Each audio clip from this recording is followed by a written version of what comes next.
We see them as masters of precision, icons of integrity, gentlemen of a game built on honor. What happens when golf legends go rogue? On the manicured greens of Augusta and the hollowed links of St. Andrews, legends are forged in discipline and control. Golf, more than any other sport, sells an image of quiet dignity and an unshakable moral code where a player's word is their bond. We don't just celebrate these figures for their skill, we celebrate them for their character. They're role models, paragons of virtue whose crisp polos and focused gazes symbolize everything clean and right. But that carefully constructed image, that myth of the gentleman golfer, is built on a fragile foundation, and sometimes that foundation cracks. What happens when the cameras turn off and the polite applause fades? For some of golf's biggest names, the pristine fairway was just a cover for a life of shocking secrets, personal scandals, and legal nightmares. They were celebrated as heroes, but their actions would forever tarnish their legacies. This is what happens when golf legends go rogue. We all know the story of Tiger Woods, and that's why he will not be part of this story.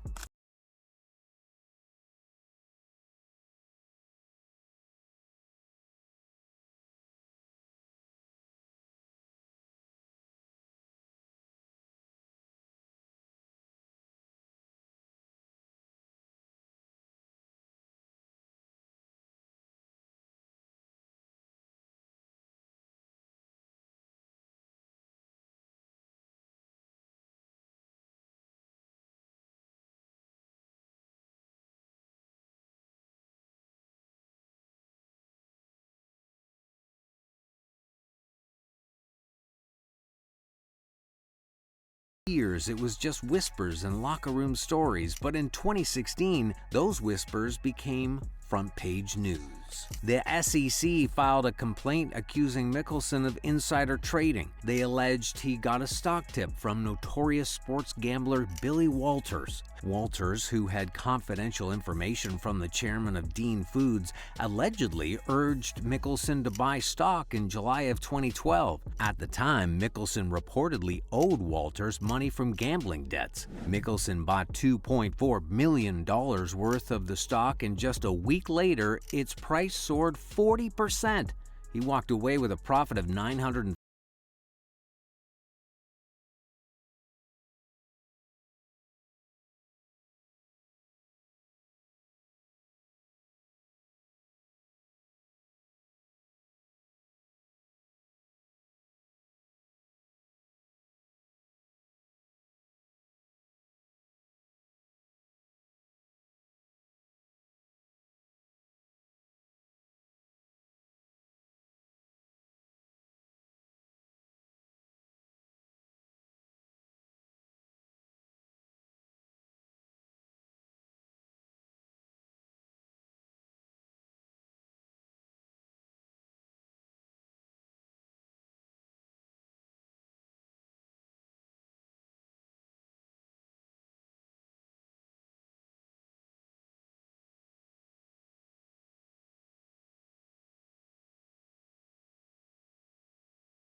symbol that the game in its purest form belonged to anyone with a heart and skill to conquer it. He smoked on the course. His physique was far from that of a modern-day athlete, yet he possessed a quiet ferocity that made him a giant killer. But behind the triumphant smile and the raised trophies lay a different man, one whose personal life was a chaotic and destructive force. The cracks in Cabrera's foundation, long papered over by sporting success, began to widen the moment the spotlight shifted away from his golf.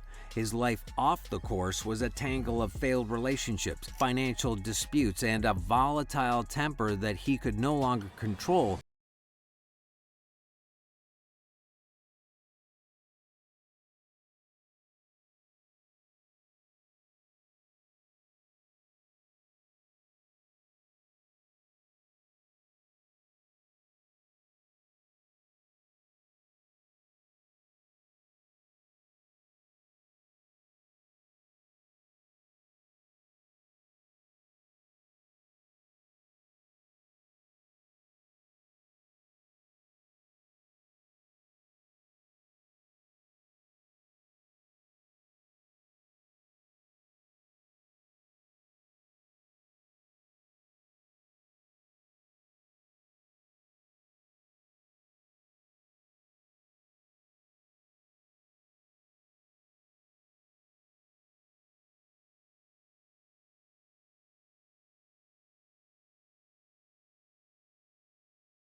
to enter the club. The situation escalated fast. An ESPN reporter on the scene described the officer screaming at Scheffler, shoving him against the car, and arresting him. He was taken to jail and charged with multiple offenses, including a felony for second-degree assault of a police officer. The mugshot of the world's best player in the world in an orange jumpsuit went viral instantly. In a surreal twist, Scheffler was released just in time to make his tee time, returning to the course to cheers of "Free Scotty." He then shot a remarkable 66. All charges were eventually dropped. New footage even revealed the arresting officer had no idea who he was, asking Scheffler in the police car if he was pretty good at golf.